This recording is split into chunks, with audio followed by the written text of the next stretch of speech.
Bonjour, ici Message Lumière de la famille Myriam de Chicoutimi.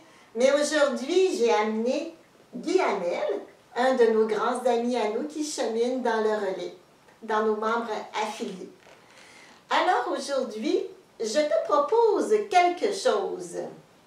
Si on soulignait la Saint-Valentin, là vous allez me dire, Chantal, tu es mêlée pas mal. Nous sommes en novembre. Eh bien, d'une certaine façon, je trouve qu'il y a un lien entre la Saint-Valentin et ce qu'on souligne aujourd'hui. Parce qu'aujourd'hui, c'est le 3e mercredi du mois de novembre et avec une initiative de l'aide de l'Église en détresse, nous soulignons aujourd'hui le mercredi rouge. Rouge parce que nous voulons soutenir par notre prière, notre offrande, tous nos frères et sœurs chrétiens, chrétiennes qui sont persécutés ou qui subissent de la discrimination dans le monde, et ils sont nombreux. Pour aller jusqu'au bout de ce qu'ils ont à vivre, ils ont besoin de toi, de moi, d'une journée de soutien et de prière, et c'est aujourd'hui.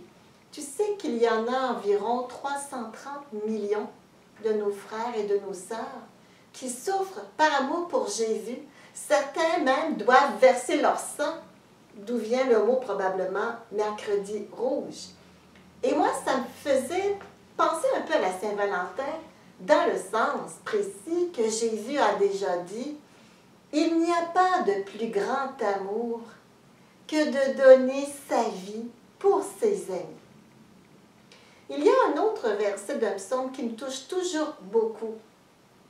On le fait le dimanche souvent. Le psaume 62 ou 63. Seigneur, ton amour vaut plus que la vie.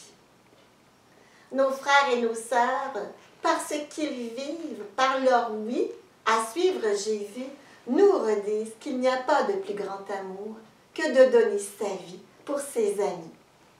Et tout cela me fait penser à notre fondatrice, Sœur Jeanne. Lorsqu'elle était petite, vers 6 ans, 7 ans,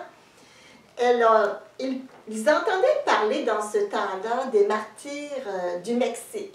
Alors, avec son petit frère qui était tout proche d'elle, ils s'habituaient, ils se pratiquaient peut-être à vivre le martyre.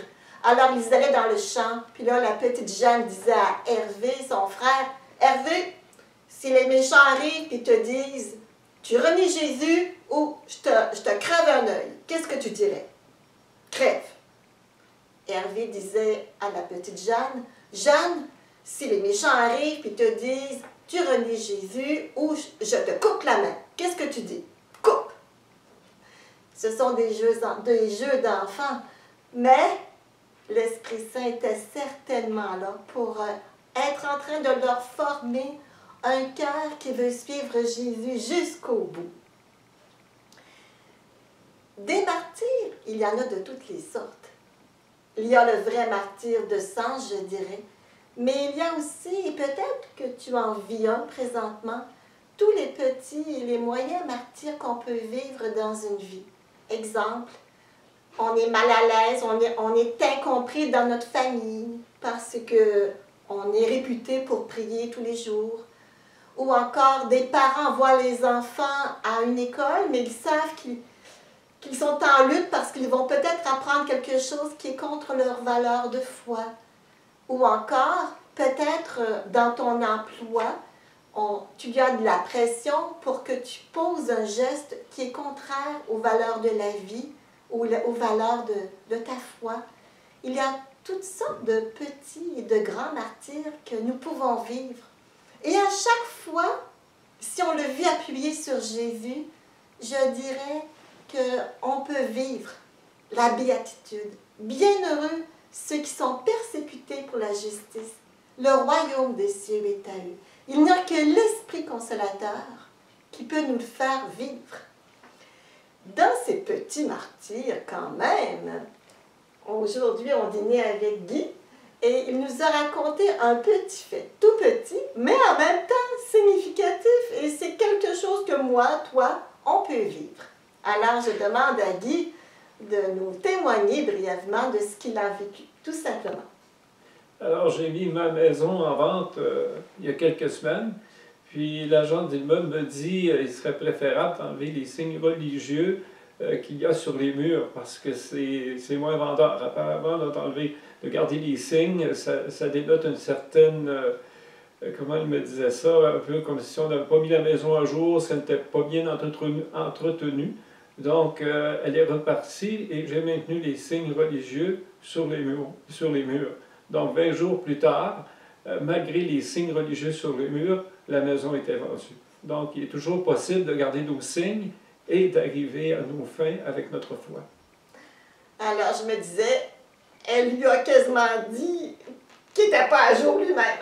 C'est ça. Mais je rends grâce au Seigneur que tu aies pu justement aller au-delà de cette pression.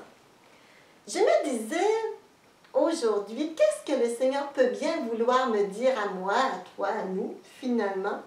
Et je vais simplement te traduire ce que je pense que l'Esprit Saint a pu m'inspirer.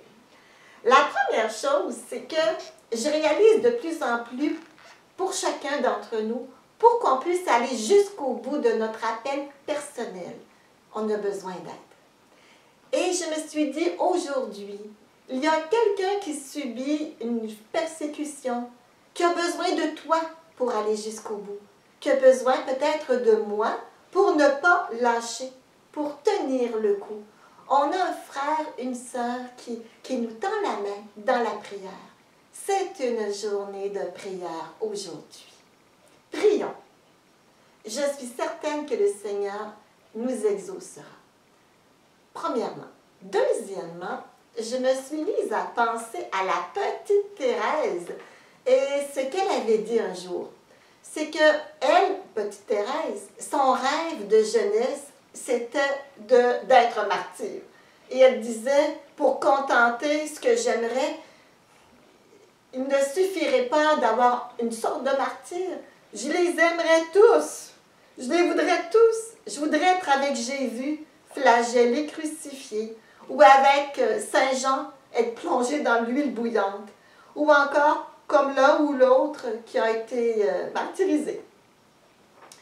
Mais après, elle a dit, mais j'ai réalisé quelque chose, que l'Église, elle avait un corps avec différents membres, mais qu'elle avait aussi un cœur, et que ce cœur était brûlant d'amour, et que si l'amour venait à s'éteindre, les apôtres n'annonceraient plus l'Évangile, les martyrs refuseraient de verser leur sang.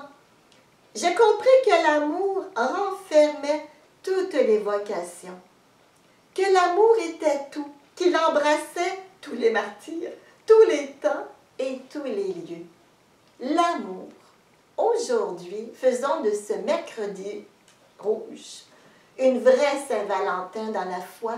Demandons une effusion d'esprit d'amour pour que on donne, on livre notre vie, même si c'est tout simple, même si c'est dans le quotidien, et d'autant plus si c'est dans le quotidien. Aimer, nourri d'amour, un petit martyr qui va loin. Troisième, le Seigneur m'a parlé de confiance. Parce que être martyr, moi, j'ai pas le zèle peut-être encore de la petite Thérèse de vouloir tous les martyrs, je sais pas. Je suis très douillette. Mais si le bon Dieu me le demandait, il suffirait vraiment de lui faire confiance, de m'appuyer sur lui. La force des martyrs ne réside pas en eux-mêmes, mais en lui, le Seigneur qui fortifie. En lui, nous pouvons tout. Donc, il n'y a pas rien à craindre, sauf de se préparer en priant, en aimant et en faisant confiance. Confiance. S'appuyer sur le roc du Christ. Et la dernière chose, je me suis dit, martyr signifie témoin. Si on demandait au Seigneur d'être chacun des témoins d'espérance, les martyrs ont leur regard au-delà des apparences. Ils voient Jésus, ils le visent. Ils visent le ciel. Ils sont pleins d'espérance. Et c'est quand on espère beaucoup qu'on est prêt à investir beaucoup, qu'on est prêt à se livrer. Dans le fond, l'amour a besoin de l'espérance pour pouvoir grandir. Alors aujourd'hui, demandons à l'Esprit Saint de fondre sur l'Église pour que, comme une épouse, elle suive Jésus et qu'elle donne vie pour vie, tout simplement dans le quotidien. Et prions pour nos frères qui ont l'appel de verser leur sang ou de subir des persécutions. Avec eux, pour eux, main dans la main, bâtissons l'Église. Au revoir et à demain.